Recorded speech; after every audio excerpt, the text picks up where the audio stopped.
OBC की लड़ाई ब्राह्मण समाज लड़े। मुझे लगता है कि लाखों वर्ष हो जाएंगे तब भी मुश्किल है, लेकिन ओबीसी जातियों के वोट के दम पर बीजेपी सत्ता में है। भारतीय जनता पार्टी सब जानते हैं कि चुनावी मोड वाली पार्टी है, तो इनकी तो राजनीतिक मजबूरी है।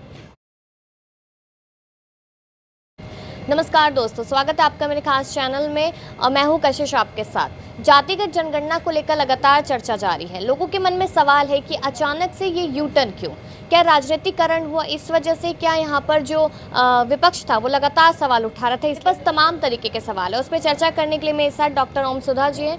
सर, स्वागत है आपका। मेरा सीधा सवाल यही है कि सरकार ने जो यू टर्न लिया उसकी क्या वजह नज़र आ रही है? वोट सरकार, यह भारतीय जनता पार्टी की सरकार हिंदू मुस्लिम की पॉलिटिक्स वाली सरकार है।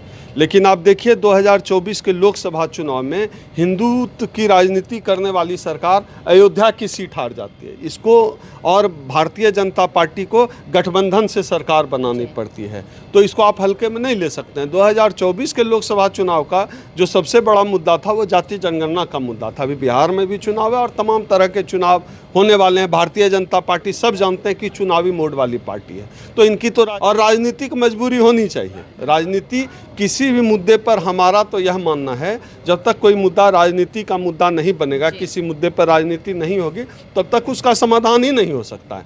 तो 2024 में यह राजनीतिक जाति जनगणना का मुद्दा बना।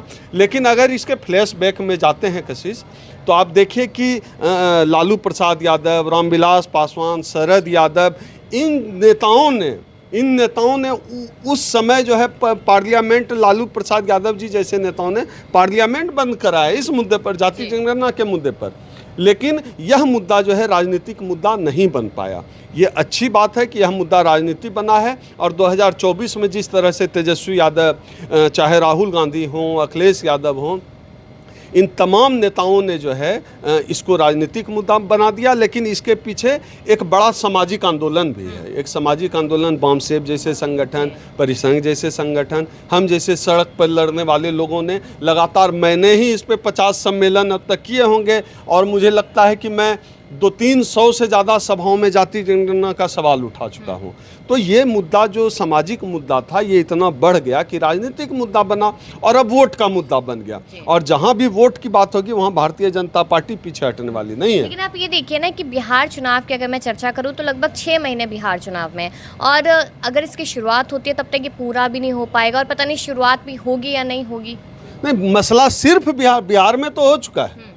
बिहार में तो नीतीश और तेजस्वी जी की सरकार ने तो कराया ना जाति जनगणना, और उसके अनुसार आरक्षण भी लागू किया, जिसके जो अभी मामला सुप्रीम कोर्ट में चला गया है। तो सरकार अब इस मामले को बहुत दिन, ये कोई 6 महीने वाला मामला नहीं, जाति जनगणना बड़ा मुद्दा है। और बीजेपी का जो कोर वोटर है, बीजेपी का कोर वोटर ओबीसी समाज है। ओबीसी जातियों के वोट के दम पर बीजेपी सत्ता में है और ओबीसी समाज से जुड़ा हुआ मुद्दा है। लेकिन बीजेपी इस मामले में पूरी तरह से फंसती भी नजर आ रही है। आप बिहार जैसे जगह में देखिए, बिहार ही क्या, आप कहीं भी देख लीजिए, जो सवर्ण समाज है, जो सवर्ण जाति के वोटर हैं, बीजेपी से नाराज है। आप देखिए टीवी चैनल में जब आया तो जितने सवर्ण जाति के पत्रकार हों, शेखर गुप्ता हों, चित्रा त्रिपाठी हों, अंजना ओम कश्यप हों, इनके ट्वीट वीडियो देखिए वायरल हैं। ये लगातार जाति जनगणना को लेकर अपनी खुन्नस छिपा नहीं पा रहे हैं। लेकिन इसमें एक सवाल यह भी बनता है, मुझे लगता है कशिश, कि भारतीय समाज को थोड़ा अमेरिकी समाज से सीखना चाहिए। अमेरिका में जिस तरह काले लोगों की लड़ाई गोरों ने लड़ी, ब्लैक्स की लड़ाई, हम सब जानते हैं कि वहाँ ब्लैक्स की लड़ाई जो है वाइट लड़ते हैं। भारत का समाज क्या कभी इतना उदार हो पाएगा कि यहाँ दलितों की लड़ाई सवर्ण लड़े, ओबीसी की लड़ाई ब्राह्मण समाज तभी बदलेगा तब जब तक सवर्ण समाज नहीं लड़ेगा दलितों पिछड़ों के हक अधिकार के लिए, उनके हक अधिकार के खिलाफ न खड़ा हो जाएगा, तब तक समाज नहीं बदलेगा। मैं ऐसा भी नहीं मानता हूं कि सभी सवर्ण या सभी ब्राह्मण दलित पिछड़ा विरोधी, मैं बिल्कुल इस बात को मानने से इनकार करता हूं। इस समाज में भी प्रोग्रेसिव लोग हैं। संविधान सभा में ही सिर्फ डॉक्टर अम्बेडकर नहीं थे ना, ब्राह्मण भी थे।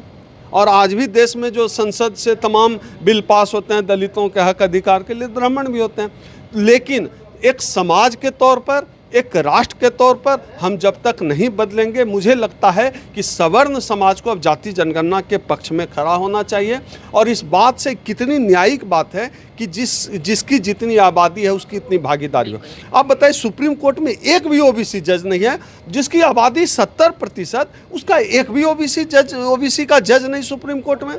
जेएनयू जो केंद्रीय विश्वविद्यालय है, पूरी दुनिया में जाना जाता है विश्वविद्यालय, आप बताइए जेएनयू का जो है, जेएनयू में एक प्रोफेसर नहीं ओबीसी, मेरी जानकारी में जब तक। आप समझ रहे हैं ये कैसा देश है? मतलब जहां एक देश की बड़ी आबादी 70-75% आबादी को आपने संसाधनों से वंचित रखता है, शक्ति से वंचित रखा है, जो पावर सोर्सेस हैं वहां से वंचित रखा है, जो पीएमओ है जहां से देश संचालित होता है, शायद ही कोई ओबीसी अधिकारी हो। ऐसा देश चाहिए क्या? मोदी जी तो खुद कहते हैं कि वो ओबीसी जाति से आते हैं। पहली बार मोदी जी ने खुद को ओबीसी साबित किया जाति जनगणना अनाउंस करके। लेकिन जो मूल सवाल है सिर्फ जाति जनगणना का सवाल नहीं है। जाति जनगणना की आपने घोषणा की है, अच्छी बात है।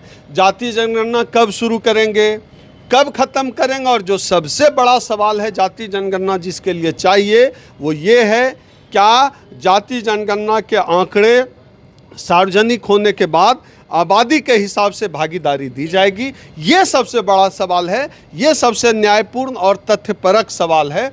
इस सवाल पर हमारी नज़र है और मुझे लगता है कि मोदी जी ने, चूँकि मोदी जी स्वघोषित ओबीसी हैं, जनरल कास्ट में आते थे, उन्होंने स्वघोषित ओबीसी हैं मोदी जी, तो अब उनको मोदी जी को वक्त ने, समय ने यह अवसर दिया है कि खुद को असली ओबीसी साबित कर दें। जाति जनगणना कराएं समय पर जो है उसका जो है रिजल्ट लाएं, और जिसकी आबादी है जितनी भागीदारी हो। यह देश सबका है, जितना यह देश सवर्णों का है उतना ही यह देश दलितों का है, आदिवासियों का है, ओबीसी का है, सभी लोगों का, मुसलमानों का। जातिगत जनगणना से फायदा और नुकसान किसको होगा?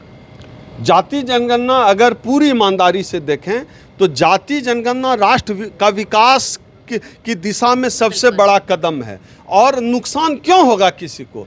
आप बताइए कि जिसकी, जैसे इस देश में 70% जो है ओबीसी है, तो आपको 70% प्रोफेसर इस जाति का हो, इस बात से दिक्कत किसको है? आप क्यों चाहते हैं कि आपका कास्ट प्रिविलेज बना रहे? आप क्यों चाहते हैं कि सब जज आप ही के जाति का रहे, सब मीडिया में एंकर आप ही के जाति का रहे, सब जो है चैनल का सीईओ आप ही जाति का रहे, सब प्रोफेसर आप ही के जाति का रहे, सब सेंट्रल यूनिवर्सिटी का वाइस चांसलर आप ही का जाति का रहे? आप ऐसा, ये कैसा देश है? देश में अगर आखिरी व्यक्ति की भागीदारी नहीं हो तब तक वह देश सही मायने में जो है वह देश नहीं है। एक जो है रेनॉल्ड करके जो है एक बहुत बड़े थिंकर हुए यूरोप में, उन्होंने कहा कि देश वह राष्ट्र तब बनता है जब लोगों के बीच दुख का रिश्ता हो, साझा रिश्ता हो। तो क्या अगर एक कम्युनिटी की भागीदारी नहीं है तो उस कम्युनिटी के दुख में आप शामिल हैं? अगर इस देश में सवर्णों की आबादी 10% है तो आप भागीदारी सब जगह हो न 10%। कहाँ हम कह रहे हैं कि सवर्ण 10% है तो वो 2% रहे भागीदारी, 10% दिए, पूरा जितनी आबादी है उतनी भागीदारी दो। आदिवासियों की जितनी आबादी है भागीदारी दो। दलितों की आबादी 20-22% है तो 20-22% जज होने चाहिए। सालों से ये लड़ाई चली आ रही है, क्या अब ये लड़ाई खत्म होती नजर आएगी? खत्म तो नहीं होना है। देखिए, आप कागजों में लड़ाई को जीत लें, बयानों में लड़ाई को जीत लें, लेकिन दिलों को बदलने में वक्त लगता है। जो बात मैंने कही कि जैसे अमेरिका में गोरे लड़ते हैं ब्लैक्स की लड़ाई, भारत के सवर्णों को भी अपना दिल खोलना पड़ेगा। और जो यहाँ के SC ST OBC कम्युनिटी के लोग हैं, उनका अपना भाई, उनको अपना देशवासी समझना होगा, उनके दर्द के साथ जीना पड़ेगा। आप समझिए ना, आज़ादी के 7.5 दशक बाद भी आखिर वो कौन लोग हैं जो कि किसी दलित को मूंछ रखने पर मार देते हैं, घोड़ी चढ़ने पर मार देते हैं, 6 साल के बच्चे को पानी का मटका छूने पर मार देते हैं? कौन लोग हैं? क्या वो लोग राष्ट्र निर्माण करेंगे?